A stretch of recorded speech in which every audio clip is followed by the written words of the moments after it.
Bonsoir à toutes et à tous. J'aimerais vous dire tout d'abord, par rapport au thème de l'adoration, que nous avons été créés pour adorer. Si vous n'adorez pas Dieu, vous allez adorer autre chose, mais nous sommes tous faits pour adorer. Et la chose est vraiment étonnante pour moi, c'est de voir que finalement dans le monde entier, où que l'on aille, quelle que soit la culture, les pays, les nations, on voit que les gens éprouvent ce besoin fondamental d'adorer Dieu.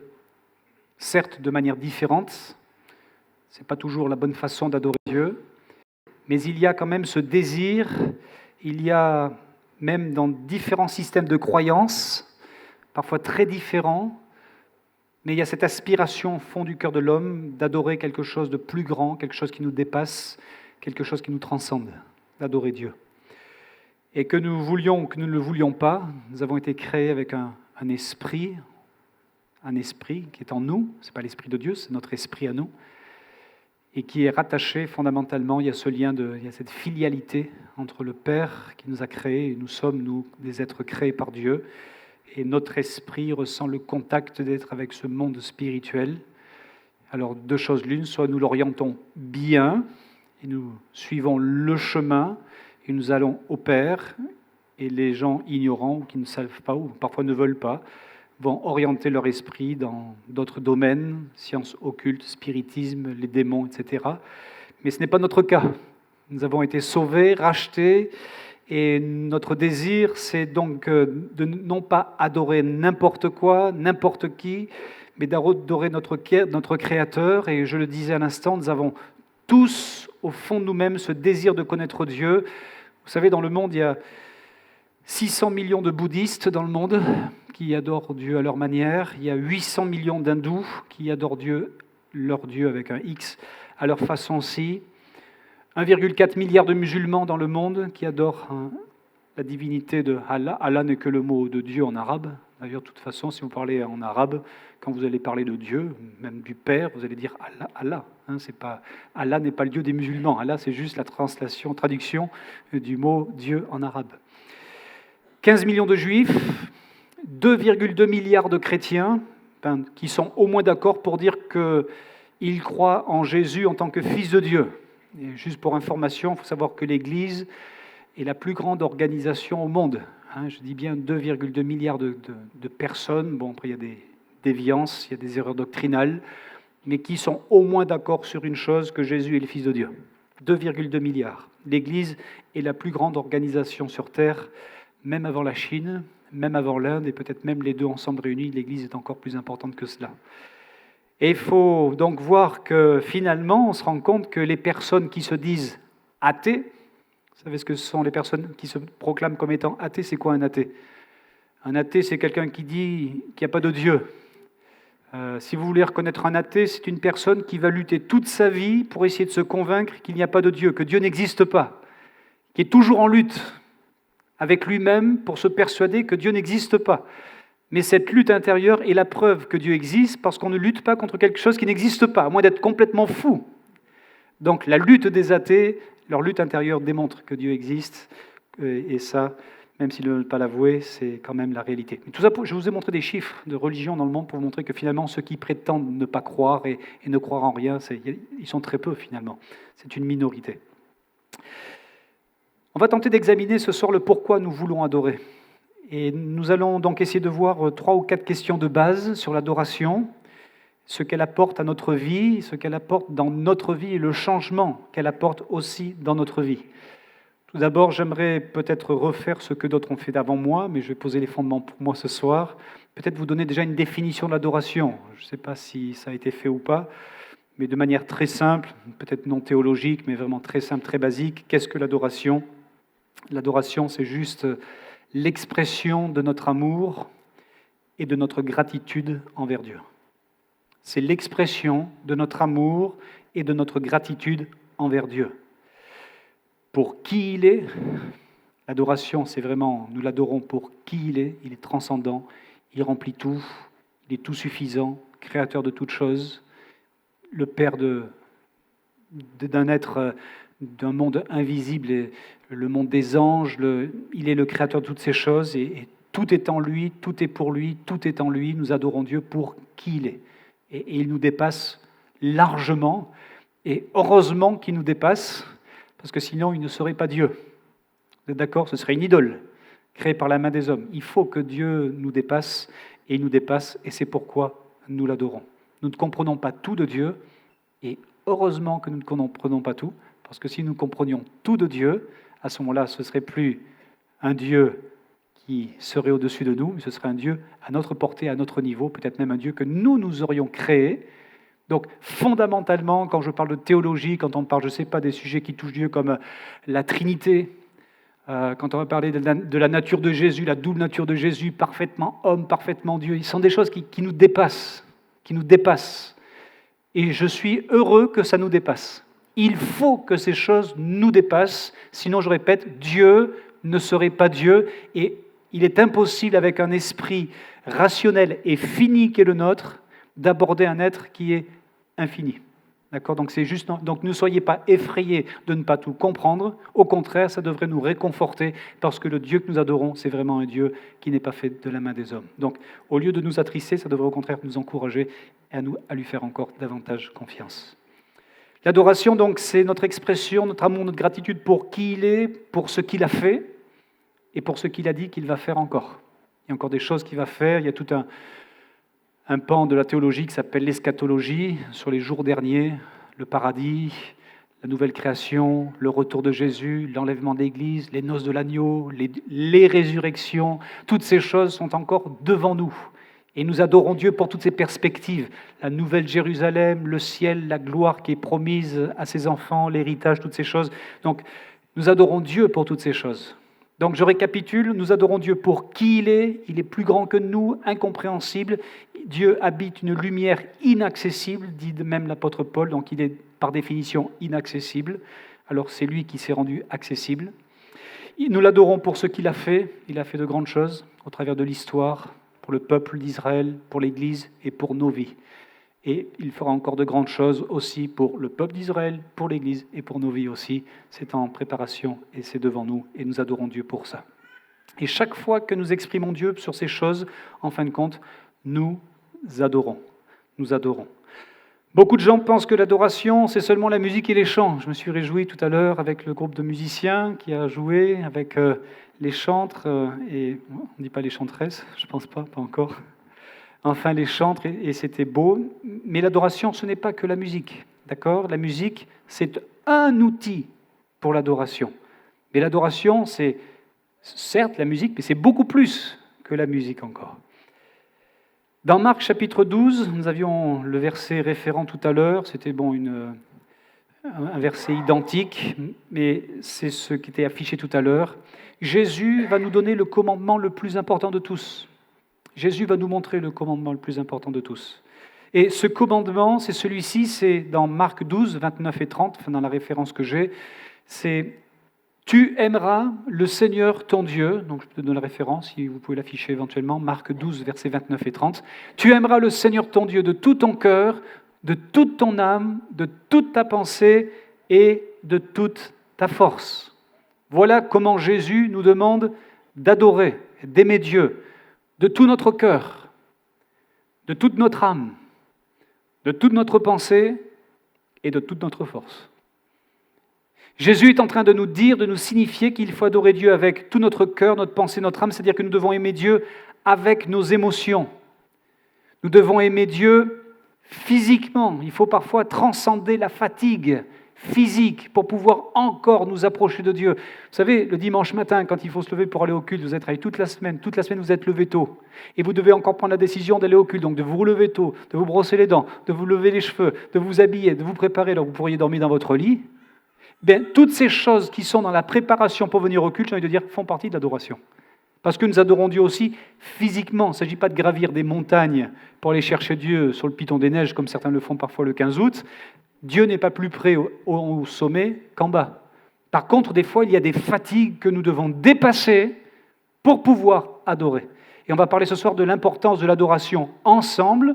Et c'est vrai qu'à chaque fois que nous avons fini une journée de travail, que nous sommes fatigués, une semaine fatiguée, nous devons venir dire, il faut transcender ces fatigues physiques parce que nous nous mettons en mouvement, nous prenons notre vieille carcasse, nous la mettons en route pour la joindre à nos frères et nos sœurs pour adorer. Ça fait partie de l'adoration physique. Notre physique rentre dans le culte de l'adoration à Dieu. Nous l'aimons de manière pratique, nous l'aimons mentalement, toutes nos pensées. Maintenant, je vous pose la question suivante, pourquoi exprimer notre amour à Dieu ? Pourquoi ? Alors, j'ai relevé quelques raisons, peut-être 3 ou 4. 4. La première raison pour laquelle nous aimons Dieu, tout d'abord, premièrement, c'est un amour en retour. C'est un amour en retour. L'apôtre Jean dira dans 1 Jean chapitre 4, verset 19, « Pour nous, nous l'aimons parce que Dieu nous a aimés le premier. » Parce que Dieu nous a aimés le premier, en retour, pour nous, nous l'aimons. C'est la même chose, hein, ça va dans le même sens. Et laissez-moi vous dire que si vous n'avez pas encore le désir d'adorer Dieu, ça signifie simplement que vous ne savez pas encore à quel point Dieu vous aime, parce que vous n'avez pas encore goûté son amour.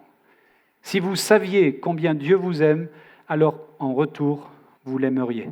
Si vous avez compris à quel point Dieu vous aime, vous ne pourriez pas vous empêcher de l'aimer en retour. Notre adoration est d'abord une réponse à l'amour que Dieu a exprimé envers chacun d'entre nous. La seule raison pour laquelle il y a de l'amour dans l'univers, vous savez pourquoi il y a de l'amour dans l'univers ? C'est parce que Dieu est amour. C'est sa nature. La Bible dit, dans la définition de Dieu, dans une des définitions, elle dit « Dieu est amour ». Et il a fait de nous, entre guillemets, j'aime pas trop le mot parce que c'est un peu péjoratif, les objets de son amour. Enfin, on n'est plus qu'un objet, hein, mais comprenez, mais il a fait de nous l'objet de son amour.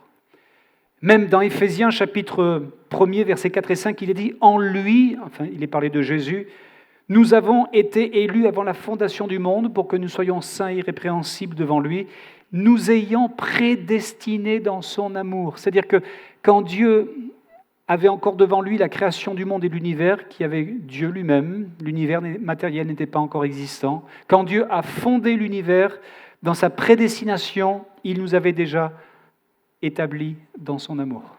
Il nous avait déjà établis, il nous avait déjà prédestinés, il avait déjà pensé à nous. C'est pour vous dire si l'amour de Dieu est précoce et qu'il est lointain. Ce verset donc signifie vraiment qu'avant que Dieu ne crée l'univers, il nous avait déjà choisis. Il nous avait déjà choisis. Et ce plan initial, immuable, n'a pas changé. Et le plan de Dieu, il nous avait prédestinés à faire partie de sa famille.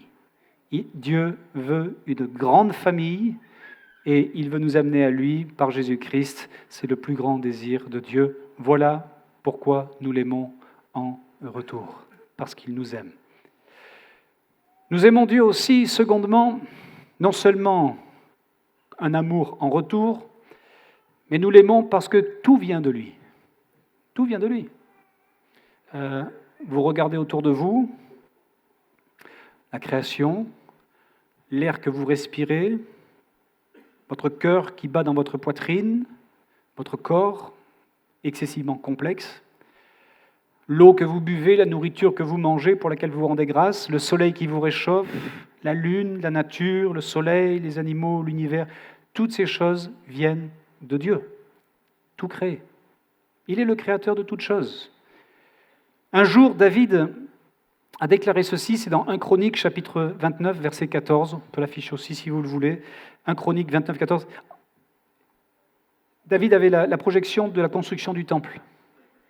Et il a fait une offrande pour la construction du temple. Et en rapprochant les calculs aujourd'hui avec la valeur de la monnaie de l'époque et aujourd'hui, c'est qu'en une offrande, David a récolté environ, ça correspondrait aujourd'hui à 300 millions d'euros.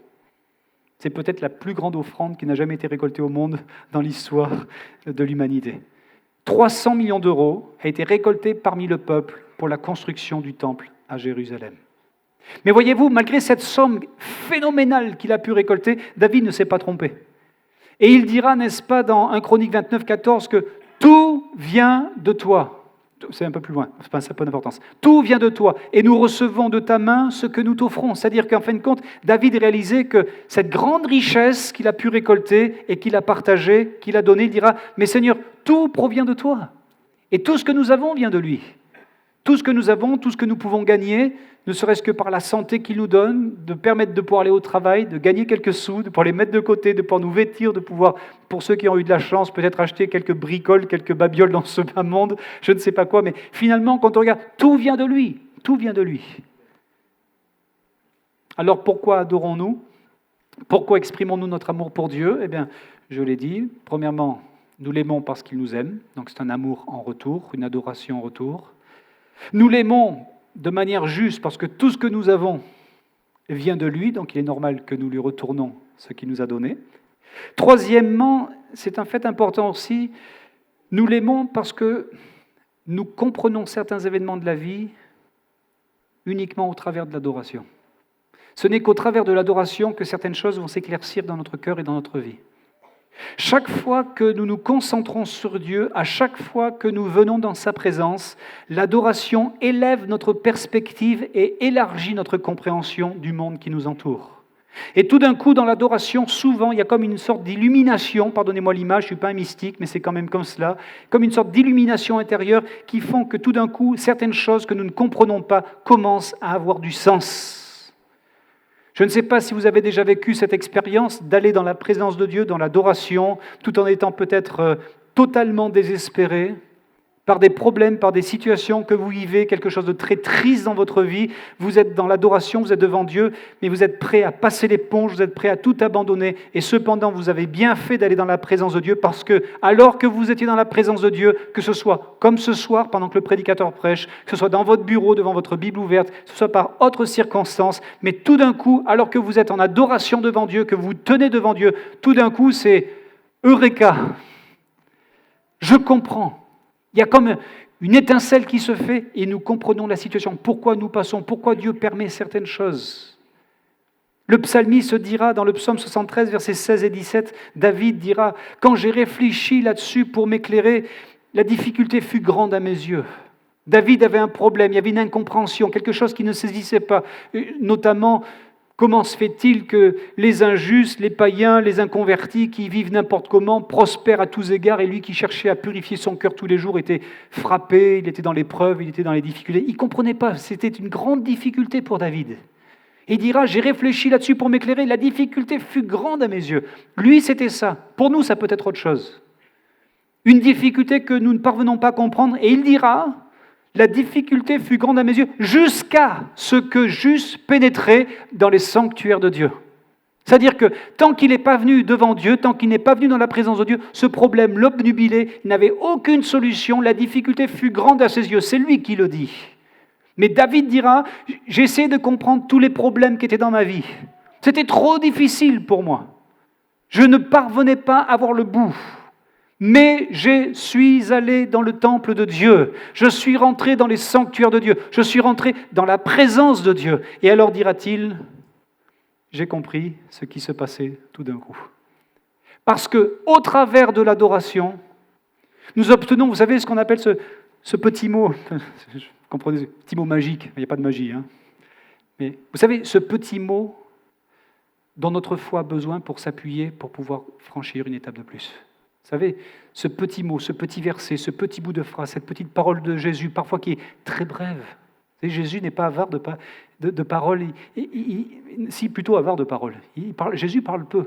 Il donne une parole.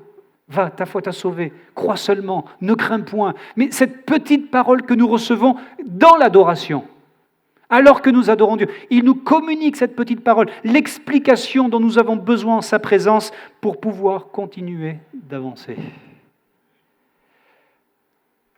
Il est clair que vous n'obtiendrez pas ce genre de perspective en regardant la télévision.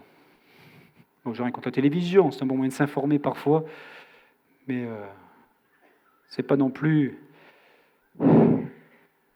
sur TikTok que vous allez avoir cette perspective de foi. Je n'ai rien contre TikTok, hein, mais bon. Mais c'est un bouffetant incroyable, ce truc-là. Moi, je n'y vais plus. Hein. Pour 10 minutes, vous y passez 3 heures. C'est comme des friandises, vous savez. une vidéo, une autre, et c'est marrant, c'est vrai que c'est marrant ce qu'on voit. Hein. Et puis le temps, il passe. Puis le cerveau, il devient... Et à chaque fois, mais bon, j'y vais plus maintenant. Hein. Mais quand j'y allais à l'époque, quand je suis sorti de là-dedans, j'ai l'impression que mon cerveau est atrophié. Il est liquéfié. Je ne sais pas pourquoi. Pourtant, ce sont que des vidéos, hein. C'est rigolo des fois, mais je ne sais pas. Bon, bref. Si vous avez besoin d'une réponse, passez du temps. Je vous posais une question, tiens.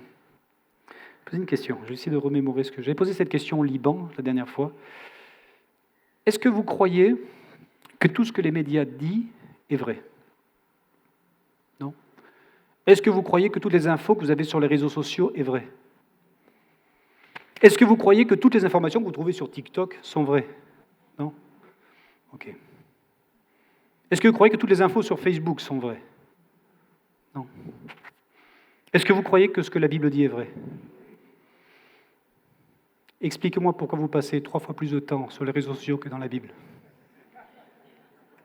Voilà.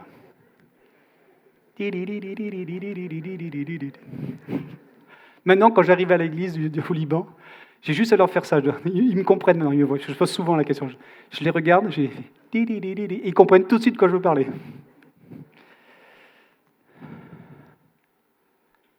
Les réponses dont nous avons besoin, les perspectives de la vie s'élargissent quand nous passons du temps avec Dieu, dans l'adoration. J'ai souvent entendu dire parfois des gens aussi, ces gens de réflexion, moi j'adore Dieu dans la nature. Quand je suis dans la nature, je sens Dieu proche de moi, je peux adorer Dieu dans la nature. Bon, pourquoi pas? De toute manière, c'est Dieu qui a créé la nature, donc forcément vous allez trouver un lien. Ça, c'est tout à fait d'accord. Certains disent se sentir proche de Dieu dans la nature.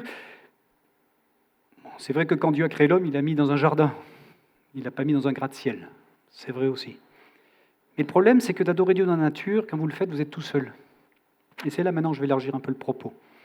L'importance de l'adoration en groupe et l'adoration collective. Quand vous êtes dans la nature, il faut avoir ce temps d'adoration individuelle, seul. Jésus souvent montait sur la montagne, Jésus souvent était seul, et nous avons besoin de nous retrouver seuls.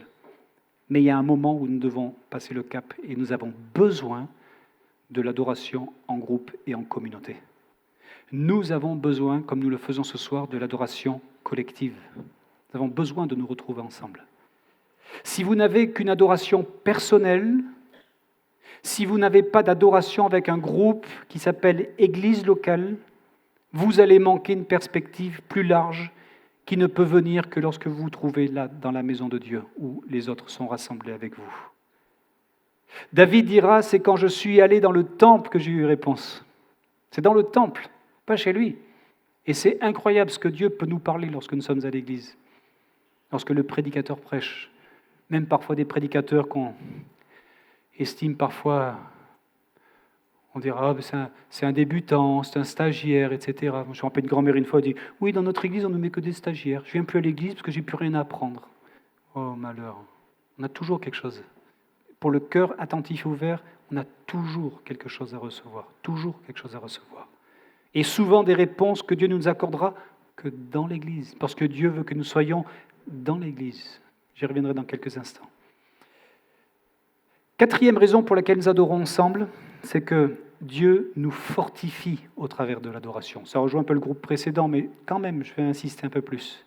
Dieu nous renforce, Dieu nous fortifie, il nous aide non seulement à comprendre les choses plus clairement, comme je l'ai dit, il nous accorde une perspective plus large du monde qui nous entoure, nous obtenons parfois des convictions beaucoup plus claires, beaucoup plus précises sur la vie, mais nous obtenons également de la force lorsque nous sommes ensemble pour adorer, pour faire face à ce dont nous avons besoin de faire face dans la vie. Et nous avons beaucoup de choses à faire face. Et quand on n'arrive plus à faire face, on baisse les bras et on commence à entrer dans ce cycle infernal du burn-out ou de la dépression. Nous sommes fortifiés au travers de l'adoration. Peut-être que parfois, c'est pas une, non, je ne vais pas faire un jugement, mais peut-être que des chrétiens seraient plus forts s'ils prenaient plus de temps dans l'adoration. Peut-être que certains chrétiens sont affaiblis parce qu'il leur manque cette dimension de l'adoration. Lorsque nous nous concentrons sur Dieu pour qui il est, pour ce qu'il a dit, pour ce qu'il a fait, pour ce qu'il fera, quand nous aimons et que nous exprimons notre gratitude à Dieu, il renforce notre cœur, il renforce notre âme, et j'aime à le dire, il renforce aussi notre corps. Parce que quand l'esprit et l'âme est en bonne santé, le corps est en bonne santé. Vous avez entendu parler des maladies psychosomatiques? C'est quand l'âme est en détresse, le corps est en détresse. Notre âme a besoin d'être fortifiée. Dans le psaume 18, le psalmiste dira « Tu fais briller ma lumière. Ma brillère, elle brille. L'Éternel, mon Dieu, éclaire mes ténèbres. » Et au verset 32, il dira « C'est Dieu qui me ceint de force. » Verset 28, « Tu fais briller ma lumière. » Verset 32, « Tu me ceins de force. » C'est-à-dire que la force dont j'ai besoin, la lumière dont j'ai besoin de jaillir, elle vient de toi, Seigneur, dans l'adoration. Et si une lampe à huile, vous savez, une petite lampe à huile, si vous ne prenez pas le temps de renouveler l'huile qui est en elle, elle va finir par s'éteindre. C'est comme le réservoir d'une voiture. Même si vous avez une voiture électrique, il faut quand même la plugger, il faut la brancher quand même pour qu'elle puisse se renouveler, parce que sinon vous allez avoir une panne sèche. On a besoin de ce contact, d'être fortifié, renouvelé, renforcé. Est-ce que quelqu'un cette semaine a manqué d'huile spirituelle? Est-ce que quelqu'un cette semaine a manqué d'huile mentale, émotionnelle? Qu'est-ce qu'il faut faire? Il faut recharger. Vous devez vous recharger. Comment vous recharger? C'est très simple. Vous devez aller adorer. Et il a dit, Seigneur, quand je viens t'adorer, tu gardes ma lampe allumée. Tu me gardes lumineux. Tu me gardes vif. Tu me gardes en feu, Seigneur, quand j'adore. Puis une certaine version dit, tu transformes mes ténèbres en lumière. J'aime bien ça. Des fois, on a des périodes ténébreuses dans notre vie. Il y a des périodes où c'est sombre, on ne voit rien. Comme on dit, dans le tunnel, on ne voit pas le bout du tunnel, c'est sombre. Vous avez vu un tunnel où vous ne voyez pas le bout? C'est totalement sombre. Et une version dit, tu transformes mes ténèbres en lumière. Et elle décrit en plus, et dit ensuite, tu m'aides à vaincre les ennemis de ma vie. J'aime bien cette expression-là. Tu m'aides à vaincre les ennemis de ma vie. Est-ce que vous avez des ennemis dans la vie? Je ne parle pas de la belle-mère. Hein. Non, ce n'est pas un ennemi. Hein. C'est votre belle-mère, il faut l'aimer. Hein. Votre voisin, ce n'est pas votre ennemi. Bon, il est ce qu'il est, il est peut-être pénible, il écoute la musique trop fort. Ok, bon, mais c'est un homme quand même créé à l'image de Dieu. Bon, elle est partie d'image un peu parfois avec le temps. Hein. Mais si vous cherchez bien, vous allez la trouver. Et il faut l'aimer quand même. Nos ennemis, tout ce qui nous irrite dans la vie, dont on n'a pas le contrôle. Ça vous arrive? Des petites choses qui nous piquent, qui nous irritent et que nous ne contrôlons pas. Le Seigneur dit dans l'adoration, je suis ton bouclier. Je te donne une protection. Je te donne la force. Et il nous guide parfaitement. Voilà tout ce qui se passe dans l'adoration. Il nous donne la force spirituelle, nous obtenons l'instruction, nous obtenons la voie à suivre, nous obtenons la force pour suivre la voie qu'il nous montre, il produit en nous le vouloir et le faire. Tout ça, c'est le résultat de l'adoration. Ça vaut la peine d'adorer. Je pense que beaucoup de chrétiens se privent de l'adoration et c'est pourquoi leur vie n'avance plus, pourquoi ils sont sans direction, pourquoi ils sont dans la nuit, pourquoi ils sont sans force, sans bouclier devant les ennemis de la vie qui les piquent et qui les titillent, sans ressources. Manque d'adoration. Quel genre d'adoration Dieu aime? La Bible nous dit clairement que la bonne façon d'adorer, il y a une bonne façon d'adorer, il y a une mauvaise façon d'adorer. Il y a le feu que Dieu veut, il y a le feu étranger. Donc il y a deux qualités.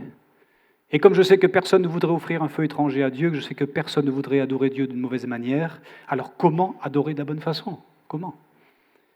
2 mots, c'est très simple. L'adoration que Dieu aime, c'est l'adoration qui jaillit de notre cœur, spontanée. C'est l'opposé d'une adoration sans enthousiasme et une adoration qui n'est pas sincère. Dieu aime l'adoration passionnée. Dieu aime que quand vous lui dites que vous l'aimez, vous puissiez lui dire avec passion et avec tout votre cœur. Savez-vous que lorsque vous adorez de tout votre cœur, Dieu peut vous bénir d'une manière qu'il ne pourrait pas faire autrement? Quand nous adorons Dieu de tout notre cœur, quand notre vie est engagée totalement pour Dieu, nous permettons à Dieu de nous bénir d'une manière qu'il ne pourrait pas faire autrement si nous n'adorions pas Dieu de tout notre cœur.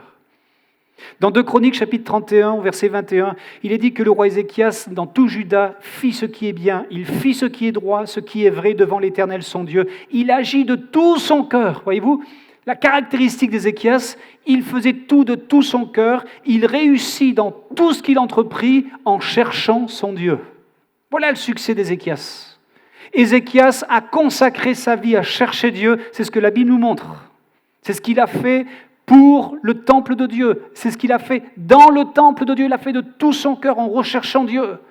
Et remarquez bien cette phrase qui est importante. La conséquence de cette recherche de Dieu pour Ézéchias est la suivante. Il est dit qu'il a eu beaucoup de succès et il a prospéré. Il a eu un succès incroyable. Pourquoi ? Parce qu'il a servi Dieu et il a adoré Dieu de tout son cœur. Tout simplement. Savez-vous que Dieu déteste l'adoration où le cœur n'y est pas ? Déteste l'adoration où le cœur n'y est pas. La fausse adoration. Adoration avec la bouche et les lèvres seulement, mais sans le cœur. Une adoration sans âme et esprit. Laissez-moi vous donner un exemple du genre d'adoration que Dieu déteste. Vous voulez voir le genre d'adoration que Dieu déteste ? On mettra l'antithèse et on saura ce qu'il aime. Des fois, vous savez, c'est comme la photographie autrefois, vous n'avez pas connu. Il y en a qui ont connu les argentiques à l'époque avec la pellicule. À la base du négatif, on tirait un positif. Voilà. Là, c'est pareil. Il y a des exemples négatifs, mais si on sait faire la correction, la conversion, ça va nous donner quelque chose de positif. Donc, ce qui est dit là est négatif, mais si vous faites le bon calcul, vous allez voir ce que Dieu aime. En tout cas, là, c'est ce qu'il n'aime pas. Ésaïe 29, 13, il est écrit « Le Seigneur dit, quand ce peuple s'approche de moi, il m'honore de la bouche et des lèvres, mais son cœur est éloigné de moi. Et la crainte qu'il a de moi n'est qu'un précepte de tradition humaine. » Waouh! Ça, c'est une adoration sans le cœur. Dieu dit, il m'adore seulement avec la bouche. C'est des paroles qu'il prononce. Et peut-être que pendant qu'il prononce des paroles, le cœur pense à autre chose. Et Dieu nous dit que ce genre d'adoration vers lui ne représente rien de plus qu'une tradition humaine, des mots qu'on a mémorisés, qui reviennent instinctivement sans même y penser. Notre prière ce soir, c'est de dire, oh Dieu, garde-nous de ce genre d'adoration. Seigneur, garde-nous de ce genre d'adoration. De prières mémorisées, prononcées par cœur, les mêmes prières et encore, semaine après semaine, mois après mois, année après année. Les mêmes phrases, le même rituel et la même liturgie. Et on répète par cœur et on finit par ne même plus penser à ce qu'on dit. On le dit avec la bouche. La bouche est en marche, l'esprit et le cœur ne sont pas engagés dans ce que la bouche prononce. C'est le genre d'adoration que Dieu déteste. Dieu ne veut pas ce genre d'adoration. Il ne veut pas d'une adoration qui ne soit qu'un exercice de mémoire, où c'est juste la bouche et pas le cœur. Quel genre d'adoration Dieu veut ? C'était affiché tout à l'heure. Voulez-vous être un véritable adorateur ? Voulez-vous être un adorateur authentique ? Voulez-vous être un adorateur comme Ézéchias et que Dieu pouvait bénir par cette voie ? Jésus dit, les vrais adorateurs adoreront le Père en esprit et en vérité. Voilà le genre d'adorateur que le Père recherche. Adorer Dieu en esprit et en vérité. Ça signifie que quand on adore en esprit, on doit être vrai et authentique dans son esprit, dans sa tête. En vérité, on doit être précis dans notre adoration. On doit être, oui, j'ose le dire, doctrinal. On ne dit pas n'importe quoi, on n'adore pas n'importe quoi. Sinon, on va adorer Marie, on va adorer les saints. On doit être doctrinal dans notre adoration. Et notre adoration est portée sur le Père, sur le Fils et sur le Saint-Esprit. Notre adoration doit être dévotionnelle, elle doit être passionnée, mais elle doit être aussi, surtout, selon les Écritures. Pas que selon les Écritures seulement, parce que ça va devenir froid et sec. Pas seulement dévotionnel et passionné, car il risquerait d'avoir un dérapage. Les deux ensemble, en esprit et en vérité. En esprit, ça doit venir du cœur. Adoration sincère. En vérité, authentique, basée sur la parole de Dieu. J'ouvre une parenthèse. J'ouvre une nouvelle parenthèse. J'aimerais dire quelques mots par rapport à tous ces cultes d'adoration qu'on trouve aujourd'hui sur Internet. Je sais qu'on est filmé en ce moment, peut-être qu'il passera sur Internet. Je n'ai absolument rien contre Internet et contre les cultes que l'on peut y voir. Bien qu'aujourd'hui, il y a à boire et à manger. Il y a plus à boire qu'à manger souvent. Aujourd'hui, il y a certainement dans le monde des milliers, des millions de personnes qui suivent des cultes d'adoration qui sont en ligne, en direct ou pas, peu importe, ou retransmis, ça n'a pas d'importance. Mais c'est vrai que sur le marché de l'Internet, aujourd'hui, il y a, niveau prédication-message, c'est un véritable supermarché. Véritable supermarché. Pour le meilleur et pour le pire. Et peut-être malheureusement parfois plus pour le pire que le meilleur, mais enfin bref, peu importe. Laissez-moi vous dire quelques paroles sur ces cultes en ligne. C'est très bien quand vous ne pouvez pas rejoindre une église locale. Quand on a une crise de Covid, on est enfermé, on n'a pas le choix. C'est magnifique. Quelqu'un est handicapé, ne peut pas se véhiculer, c'est très bien. Dans certains pays où la persécution fait tellement pression que pour une période de temps, on ne pourrait peut-être pas se rassembler, ok, magnifique, on est bien d'accord, c'est mieux que rien. Tout à fait d'accord. Mais je voudrais cependant que vous compreniez bien ceci. C'est que regarder le culte et l'adoration des autres sur un écran, regarder les autres adorer, ce n'est pas de l'adoration. Regarder les autres adorer, ce n'est pas de l'adoration. Dieu dit, je veux que vous veniez dans ma maison d'adoration. Et je veux que vous soyez réunis ensemble pour m'adorer. Le psalmiste dit, la Bible nous dit que l'Église est comme un temple dont chacun est une pierre. Qu'est-ce que des pierres individuelles, chacun de son côté ? Il faut qu'elles soient rassemblées, édifiées ensemble pour former un temple dans lequel Dieu puisse résider. Le psalmiste disait, je suis dans la joie quand on me dit, allons à la maison de l'Éternel. Ce n'est pas un fardeau que de venir à la maison, c'est un privilège que Dieu nous donne. Dieu dit, je veux que vous veniez dans mon église, je veux que vous vous rassembliez ensemble comme une famille. Et dans la famille, ok, parfois il y a des enfants turbulents, c'est comme ça. Dans l'église, on se plaint de l'un, de l'autre, mais c'est normal, c'est une famille. Toujours un enfant turbulent dans une famille, oui ou non ? On l'aime quand même, il fait partie de la famille. Et Dieu dit, je veux vous voir ensemble comme une famille. C'est pas pour rien que le livre des Actes nous dit que tous ceux qui avaient cru étaient rajoutés chaque jour à l'église. Ils se rassemblaient, ils étaient en commun. Vous relirez Actes chapitre 2, verset 41 jusqu'à la fin du chapitre. On voit cette fusion de ceux qui étaient ajoutés à l'église pour se retrouver ensemble, parce que Dieu veut l'église. Donc regardez l'adoration, que ce soit sur son smartphone, sur son ordinateur, sur sa tablette, à la télévision, où que vous vouliez. Ok, si vous êtes immobilisé, vous ne pouvez pas faire autrement, ok, pourquoi pas, c'est mieux que rien. Mais ce n'est pas l'adoration comme Dieu la conçoit. Loin de là. Pourquoi ? Parce que premièrement, souvent, quand vous allez regarder un culte, une réunion sur un téléphone ou autre, Dieu ne veut pas que vous soyez multitâches. Et souvent, nous le sommes. C'est-à-dire qu'on regarde ça, en même temps on fait la vaisselle, on fait ça ou alors on travaille dans le garage, ou on regarde le culte en même temps vous étudiez, ou vous passez l'aspirateur, vous avez votre casque, je ne sais pas, vous faites du sport, n'importe quoi, et vous faites de l'adoration une action multitâche, alors que l'adoration exige notre concentration totale. Totale. On regarde 15 minutes, je ne peux plus regarder la suite, allez, pause, je regarderai la suite une prochaine fois, quand on ne sait pas. Vous voyez, c'est saccadé, vous n'avez pas adoré. Vous n'avez pas adoré. Parce que vous n'êtes pas entré avec d'autres personnes en contact, vous n'êtes pas entré dans les prières des autres, vous n'avez pas bénéficié des dons spirituels, vous n'avez pas bénéficié de la prière collective, vous n'avez pas bénéficié de la possibilité d'offrir votre offrande, vous n'avez pas participé dans l'engagement, dans tout un état d'éléments de choses qu'on met en commun et seul, ça ne marche pas. Ça ne marche pas. Donc, ok, vous êtes malade, ok. Vous suivez un culte en ligne. Mais si vous avez la santé, vous devez aller dans une église locale. Vous avez besoin d'un lieu de culte régulier. Je ne sais pas si ce soir, il y en a qui parmi nous sont là parce que c'est la semaine, ça fait peut-être des mois, des semaines que vous n'êtes pas venu dans une église, peut-être que vous n'êtes pas régulièrement dans une église locale. Vous devez venir de manière régulière dans l'église locale, parce que l'adoration, elle est là. Et si un jour vous devez aller, peut-être quelqu'un dire, oui, mais un jour je vais dans un endroit, dans un pays, dans un village, là, perdu, je ne sais trop où, il n'y a pas d'église, etc. Eh bien, au lieu de faire un culte, regardez, faites un culte chez vous. Commencez un groupe. Démarrez une église de maison. Ce sera beaucoup plus bénéfique que de regarder la télévision, de regarder l'écran. Démarrez un petit groupe. Si vous êtes dans un pays où il n'y a pas d'église, dans une région en France, un vieux village perdu là au fin fond de la Corrèze, ouvrez une cellule. Amen. Lorsque 2 ou 3 sont réunis en mon nom, je suis au milieu d'eux. Mon frère, ma sœur, tu es là ce soir et j'espère que tu es régulier. Amen. Voilà, peut-être tu dis, moi j'y vais une fois par mois, je viens à l'église une fois tous les 5-6 semaines. Non, Dieu veut que nous nous assemblions pour l'adorer tous les premiers jours de la semaine, qui est le dimanche, premier jour de la semaine, mais pas que. Il y a le vendredi aussi, comme nous sommes. Voilà. Mais en tout cas, vraiment, ne prenons pas pour excuse de ne pas venir le fait de pouvoir compenser en regardant des cultes sur Internet.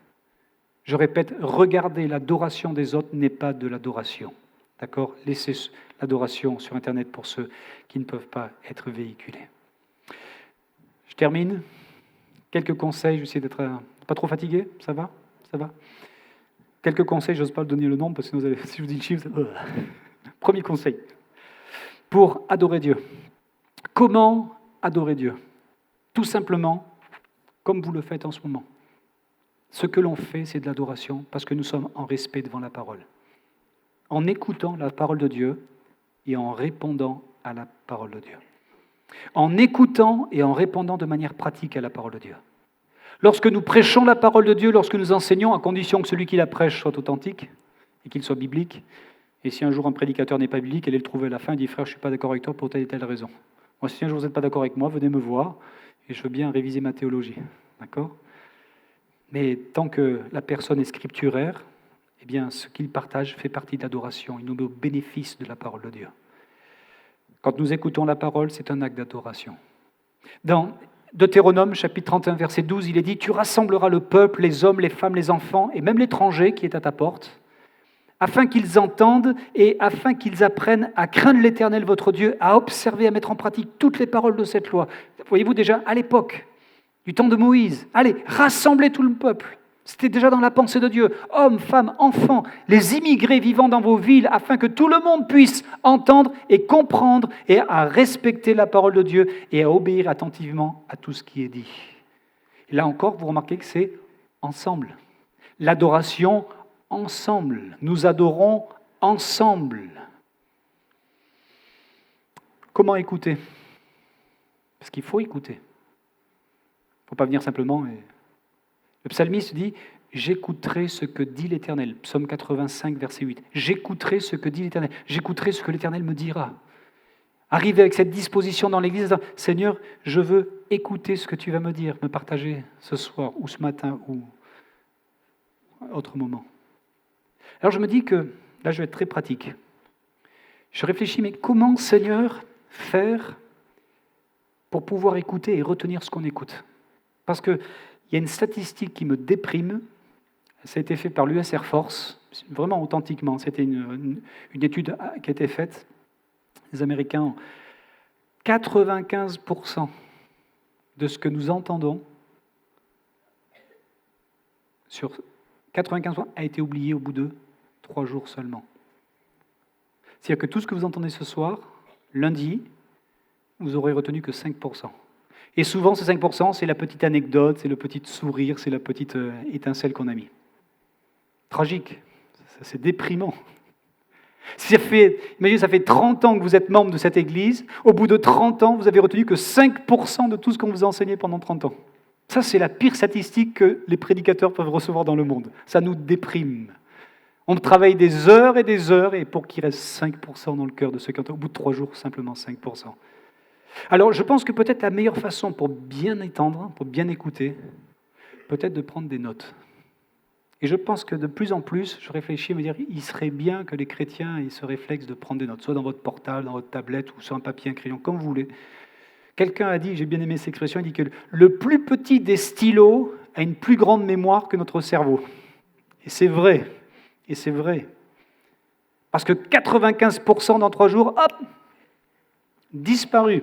C'est déprimant comme statistique. À moins que vous nous preniez des notes.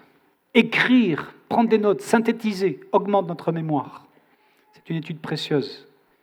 Bon, il faut écouter, prendre des notes, bien sûr, mais pas seulement. Ensuite, il faut faire ce qui nous a été dit de faire. Et la Bible dit mettre en pratique. Mettre en pratique. Et ne pas devenir des auditeurs oublieux. Jean, chapitre 13, verset 17, déclare « Si vous savez ces choses, vous êtes heureux, pourvu que vous les pratiquiez. » C'est seulement dans la pratique que vous allez trouver du bonheur dans ces choses. Sinon, nous allons les écouter, cela va nous réjouir quelques instants, et tout va disparaître. Mais si nous les pratiquons, ça va rester. Ce que nous pratiquerons va rester. Si vous savez ces choses, dit Jésus, vous serez bénis si vous les mettez en pratique. Il n'est pas dit que nous serons bénis si nous les connaissons. Il n'est pas dit que nous serons bénis si nous prenons des notes. Il a dit que nous serons bénis si nous mettons en pratique les notes que nous avons prises. Voilà, ça c'est j'ai trouvé La première façon d'exprimer à Dieu notre amour, c'est d'écouter attentivement. Et peut-être que pour écouter attentivement, prendre des notes. Vous savez, je réfléchissais un jour sur ce verset, et je dis, mais quand Jésus dit « Ne jetez pas vos perles au pourceau », vous connaissez ce verset ? Et en réfléchissant, je dis, mais Seigneur, c'est qui ces pourceaux ? Je dis, peut-être ce sont ces pharisiens religieux, vous savez, qui aimaient attaquer Jésus, tout le temps lui poser des questions, des pièges, etc. Je me suis ravisé, je dis, mais c'est peut-être pas seulement que les pharisiens religieux, mais je dis, et si c'était toi, Olivier, le pourceau ? Hein? Des fois, on se pose des questions, c'est violent. Hein? Ou le Saint-Esprit peut-être nous pose des questions violentes. Et si c'était toi le pourceau? Parce qu'à chaque fois que tu lis la Bible et que tu ne fais pas attention à ce que tu lis, ce que Dieu me dit, si je ne fais pas suffisamment attention à ce que la Bible me dit, ce sont des perles de sagesse qui sortent de la bouche de Dieu que je ne reçois pas si je ne suis pas attentif. Est-ce que Dieu ne serait pas en train de jeter des perles au pourceau que je suis dans ce cas-là? Si je laisse tomber ces choses, si je ne les considère pas, si je ne me connecte pas avec ce que Dieu me dit, si je n'examine pas suffisamment ce que Dieu me dit, si je ne les applique pas, si je ne les pratique pas, c'est comme si Dieu jetait des perles au pourceau. Tout chrétien, tout pasteur que je suis. Apprenons à écouter attentivement, parce que c'est un acte d'adoration. C'est un acte d'adoration. Alors la question suivante, pardonnez-moi, elle est violente ce soir. Je vous pose une question violente. Suis-je un adorateur ou suis-je un... Ah, c'est vous qui l'avez dit, hein? J'ai rien dit. Hein? Ok, vous répondrez vous-même. Pour éviter d'adopter la posture du pourceau, prendre des notes, mettre en pratique ce que nous avons reçu. Allez, deuxième façon d'adorer. Ouais, j'ai 7 points, je vais vite aller. Deuxième, en chantant. Le chant, bon, on a dit tout à l'heure, c'est pas tout, mais ça fait quand même partie. Le chant, et pas n'importe comment là non plus, je reviens à ce que je disais tout à l'heure, de tout son cœur, chanter de tout son cœur. Si vous voulez voir une église qui chante de tout son cœur, si vous avez la chance un jour d'aller à Madagascar, vous allez voir des gens qui chantent de tout leur cœur ce que c'est. Ils sont pauvres, démunis, ils n'ont pas grand-chose, mais je vous dis que quand ils chantent, ça, pouf, c'est une bombe atomique dans la ville où ils chantent. Ils chantent avec leur cœur.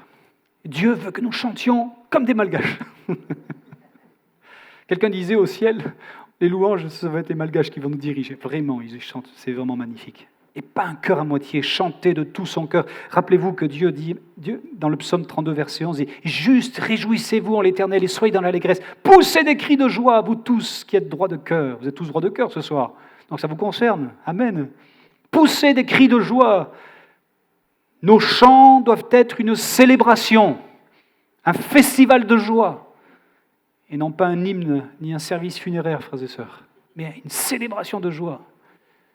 Ni un chant de tristesse, non, c'est joyeux. Chanter n'est pas un devoir. Chanter est un délice. Célébrer Dieu par le chant, chanter ensemble. Savez-vous que quelqu'un disait, c'est un psychologue, un psychiatre, ça vaut ce que ça vaut, hein, mais peut-être qu'il a raison quelque part quand même. Il disait que pour notre santé émotionnelle, nous avons besoin de chanter. Je ne sais pas s'il y en a qui chantent sous la douche, dans la voiture, etc. Mais ça vous fait du bien, allez-y, chantez. C'est des cantiques encore mieux. Pour notre santé émotionnelle, nous avons besoin de chanter. Quelqu'un dirait, oui, mais frère, je chante mal. Si je chante, je n'ai pas la bonne tonalité. C'est pas grave. C'est pas grave. Si vous ne savez pas chanter, poussez des cris de joie. Il va y avoir des cultes. C'est pas mal dimanche. Hein. Tout le monde peut crier un cri de joie. Il n'y a pas besoin d'être un grand chanteur, une grande chanteuse. Chantez avec votre cœur, même si vous chantez faux. Bon, si vous faites partie d'un groupe de chorale, c'est autre chose.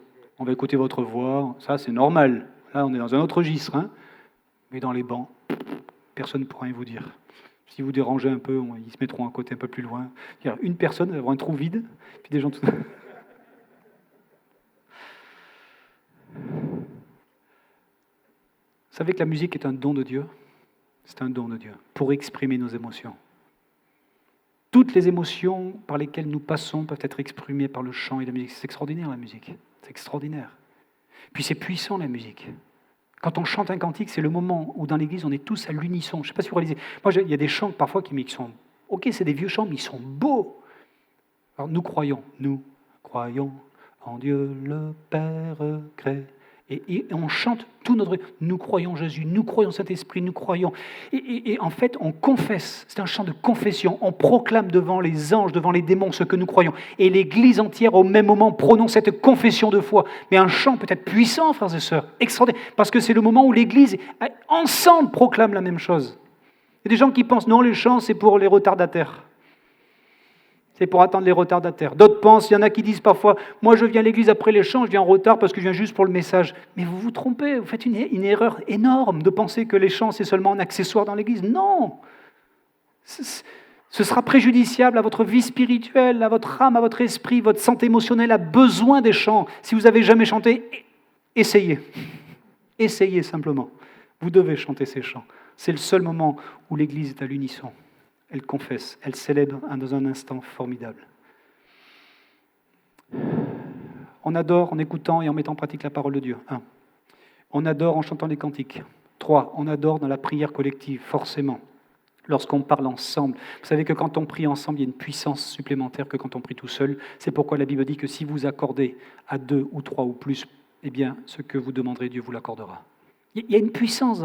Et regardez dans le livre des Actes, chapitre 1er, verset 14, il est dit « Tous d'un commun accord, persévérer dans la prière ». Ils l'ont compris dès les origines, dès les fondements de l'Église, dans les bases de l'Église primitive. Tous d'un commun accord, persévérer dans la prière. Pas simplement quelques-uns isolés, chacun de son côté, mais tous en commun accord, se joignaient constamment tous ensemble. Et je crois personnellement que nous verrions peut-être davantage la marque de l'Église primitive aujourd'hui, davantage de miracles si nous vivions peut-être cette dimension de prière collective telle que l'Église a vivait, dans le temple et dans les maisons, mais tous les jours ils se rassemblaient. Quand ce n'était pas chez l'un, c'était chez l'autre, mais il y avait un mouvement qui était là. Quand nous prions ensemble, quand nous prions pour la même chose, cela construit ma foi, cela construit votre foi. C'est pourquoi prier ensemble fait partie de l'adoration. Vous savez, ce que j'ai appris, c'est que pour créer une relation d'amitié dans la vie de manière générale, ou pour créer une relation de mariage qui tienne, vous devez construire une relation, vous devez communiquer. Il faut parler.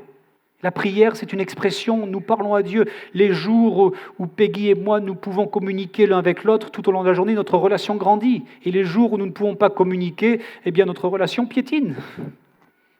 Et il en va de même avec Dieu. Si nous voulons bâtir une relation d'amitié, d'amour avec Dieu, nous devons lui parler.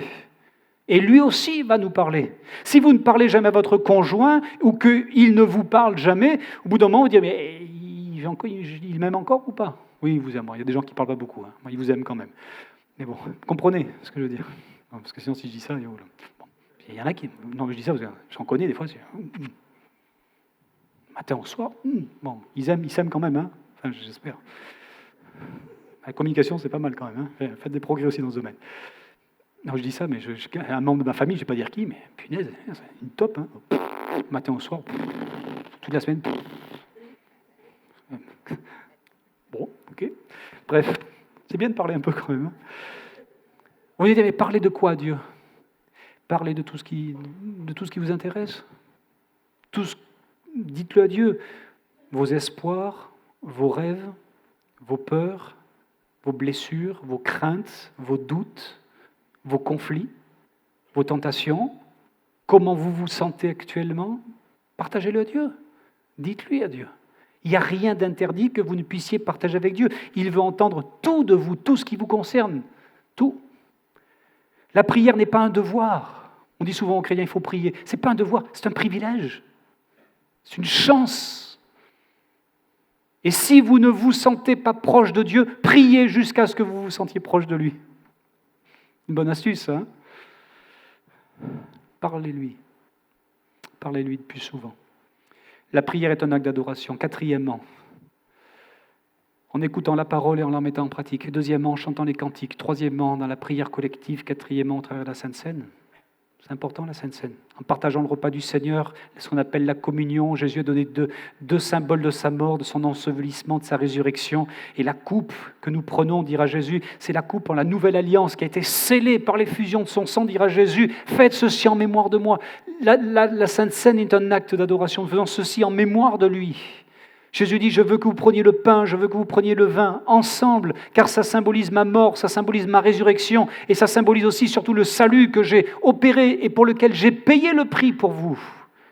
La Sainte Seine, c'est le rappel de ce que Jésus a payé pour nos péchés. Il a brisé le pouvoir du péché, afin que nous soyons libérés de toutes nos vilaines habitudes, nous garantissant la liberté aussi par rapport au péché. Tout ça est inclus dans le salut de Dieu.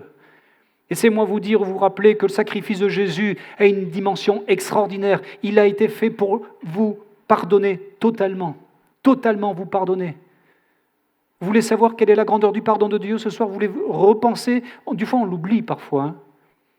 Pardonnez-moi, je ne vais pas vous mettre mal à l'aise, mais juste quelques instants. Pensez à la chose la plus coupable que vous ayez jamais faite dans votre vie. Pensez à la chose que vous avez faite que vous n'auriez jamais dû faire et pour laquelle vous avez le plus honte dans votre passé. Pensez à cette chose. Vous pouvez remercier Dieu parce que Dieu l'a totalement pardonné, parce que Dieu l'a totalement effacé et Dieu l'a totalement oublié. Donc quand vous venez devant la Sainte Seine, ne venez pas dans un esprit de culpabilité, mais venez avec un cœur reconnaissant. Il a pardonné, effacé, lavé tous nos péchés. C'est un acte d'adoration. Alléluia. C'est un véritable acte d'adoration. Alors bien sûr, la Sainte Seine n'est pas pour tout le monde. Elles sont pour les disciples de Jésus. Et si, ce sera mon dernier point à l'heure, si vous ne vous êtes pas fait encore baptiser, il faut vous faire baptiser. Sinon, la Sainte Seine n'aura aucun sens pour vous. D'accord ? Mais faites la démarche. Faites-vous baptiser le plus près et le plus tôt possible. Cinquièmement, en écoutant la parole, en chantant les cantiques, la prière collective, la Sainte Seine, en offrant sa vie. C'est un acte d'adoration. Romains chapitre 12, verset 1er, je vous exhorte, frères, par la compassion de Dieu, à offrir vos corps comme un sacrifice vivant. Offrir vos corps comme un sacrifice vivant. Des vies qui lui sont dédiées. Pourquoi ? La Bible dit ensuite, à cause de la grande miséricorde de Dieu. Juste une petite parenthèse. Écoutez bien ceci. Je sais que vous commencez à être fatigué, mais petite attention. Allez. Qu'est-ce que la miséricorde et qu'est-ce que la grâce ? Que signifie la miséricorde ? Que signifie la grâce ? La miséricorde, c'est quand Dieu ne nous donne pas ce que nous méritons. Quand Dieu ne nous donne pas le jugement, la condamnation, le châtiment, Dieu ne nous donne pas ce que nous méritons. Il fait miséricorde. Et la grâce, c'est quoi ? Dieu nous donne ce que nous ne méritons pas. Une faveur et une grâce. Nous avons besoin de ce Dieu qui fait miséricorde, qui ne nous donne pas ce que nous mériterions, le châtiment, mais qui nous fait grâce, qui nous donne ce que nous ne mériterions pas, une faveur, un cadeau. Et c'est cette grâce qui, en retour, fait que nous nous offrons comme un sacrifice vivant à Dieu. Et je dis à Dieu, « Oh Dieu, je me donne comme un sacrifice vivant. » Maintenant, le problème du sacrifice vivant, c'est qu'il gigote encore sur l'autel. Ça, c'est un problème. Parce que quand il est mort, il ne bouge plus. Bon, enfin, en même temps, Dieu ferait quoi de nous si nous étions morts ? Dieu c'est pas le Dieu des morts, c'est le Dieu des vivants. Forcément, il veut des sacrifices vivants. Mais là, sur l'autel, nous bougeons, on peut ramper encore, on peut bouger, on peut essayer de se déligoter, je ne sais pas. Et le problème, c'est que le dimanche, on dit, Seigneur, je te donne ma vie comme un sacrifice vivant. Prends ma vie, prends mon énergie, prends tous mes projets, prends mon avenir, prends tout. Et puis le lundi, on commence à ramper sur l'autel, pour essayer de descendre de l'autel, à quitter l'autel sur lequel on s'était placé la veille. La veille, nous chantions encore le dimanche, « Oh Seigneur, entre tes mains, j'abandonne tout ce que j'appelle le mien. » Et puis le dimanche, on a tout donné en gros, et puis la semaine, on commence à reprendre aux détails. Et c'est dommage, il ne faut pas qu'il en soit ainsi. Il faut tout laisser, mais je sais qu'on est un sacrifice vivant, donc il faut veiller à ce que le sacrifice vivant reste bien sur l'autel. C'est un acte d'adoration. Chaque fois que vous prenez un engagement spirituel, que vous mettez sur l'autel, vous participez à l'adoration. Et chacun de nous, nous devenons ce en quoi nous nous sommes engagés. C'est important de prendre des engagements. Nous devenons ce en quoi nous sommes engagés. Si vous ne prenez aucun engagement, vous serez des larves spirituelles. Rien. Et vous serez dans l'éternité ce que vous aurez été ici-bas. Bon, vous serez dans le ciel, ok. Bon, c'est pas mal, remarquez, c'est essentiel. Mais voilà, Dieu veut quelque chose de plus pour nous quand même. 6e acte et avant-dernier acte d'adoration. Alors là, on va toucher à quelque chose qui est près du cœur. Qu'est-ce qui est près du cœur qu'on met là souvent ? Le portefeuille. Vous avez remarqué, c'est le portefeuille qui est le plus près du cœur. Dans la veste, hop, il est juste à côté du cœur. L'offrande. L'offrande fait partie de l'adoration. La parole, le chant, prière collective, la Sainte Seine, la vie offerte, l'offrande. En rendant à Dieu une partie de ce qu'il m'a donné. David le disait tout à l'heure, nous ne faisons que donner ce que tu nous as donné, Seigneur. Écoutez bien ceci encore. Vous êtes fatigué, je le sais, je le répète, mais encore un petit effort, j'ai bientôt fini. On peut donner sans aimer. On peut donner sans aimer. Mais on ne peut pas aimer sans donner. Je le répète. On peut donner sans aimer, par pression, par obligation, mais on ne peut pas aimer sans donner. Quand on aime, on donne. Et peut-être que nos offrandes, c'est la jauge de notre amour pour Dieu. Et on pourrait voir l'amour que nous avons dans notre cœur par rapport à ce que nous donnons. C'est pas moi qui le dis. Écoute, la plus grande démonstration, c'est Dieu. Qu'est-ce qui est écrit ? Dieu a tant aimé le monde, qu'est-ce qu'il a fait ? Il a donné. Et pas n'importe quoi, parce qu'il avait de meilleur. Donc, en donnant à Dieu, nous ne donnons pas par devoir, nous ne donnons pas sous la pression, mais nous donnons par amour, parce que si on ne donne pas avec amour, si on ne donne pas de tout son cœur, ce n'est plus un acte d'adoration. Beaucoup de gens pensent que le panier d'offrande ne fait pas partie du culte d'adoration. Mais si, c'est un bon test d'ailleurs, très bon test. La Bible dit dans 1 Corinthiens chapitre 16, verset 2, que chacun de vous, le premier jour de la semaine, le dimanche, mette à part chez lui ce qu'il pourra selon sa prospérité, bien sûr, selon sa prospérité. Et c'est pour ça que la Bible donne un calcul qui est très simple, qu'on appelle la dîme, c'est-à-dire c'est un don proportionnel. Si vous avez gagné beaucoup, vous donnerez plus que celui qui a gagné peu. Vous avez gagné 1 000 euros, vous allez donner 100. Vous avez gagné 10 euros, vous allez donner 1 euro. Ça s'appelle la dîme. C'est un calcul tout simple. Bon, je ne vais pas m'étendre là-dessus, vous connaissez ces choses, mais ça fait partie de l'adoration. Et je termine, enfin, 7e, et j'ai fini vraiment après. Vous êtes bien patient, hein, en se faisant baptiser. Si vous ne l'avez pas encore fait. C'est un acte d'adoration. Alors je récapitule. On adore Dieu en écoutant la parole et en la mettant en pratique. On adore Dieu en chantant des cantiques. On adore Dieu en priant collectivement. On adore Dieu au travers de la Sainte Seine. On adore Dieu en offrant sa vie en sacrifice. On adore Dieu au travers de l'offrande. Et enfin, le baptême pour déclarer publiquement notre foi, notre amour pour Dieu. Nous sommes baptisés comme une déclaration faite au monde. Ça n'est plus un secret pour personne. C'est une manière de dire à Dieu, je t'aime, et je n'ai pas honte de le dire au monde entier. Seigneur Jésus, je t'aime. Et je vais le dire devant l'Église, devant les anges, devant Dieu, devant tout le monde. Paul l'avait compris, il a dit, je n'ai point honte de l'Évangile. C'est une puissance de Dieu. Luc dira, quiconque aura honte de moi, de mes paroles, le Fils de l'homme aura honte de lui aussi quand il viendra sur les nuées du ciel et dans sa gloire, avec les saints anges. Est-ce que quelqu'un aurait honte ce soir de se faire baptiser pour devenir disciple de Jésus? Si vraiment vous l'aimez, si vous voulez suivre Jésus, allez voir votre pasteur et dites, frère, prochain service de baptême, je dois m'engager parce que je veux démontrer mon amour à Jésus.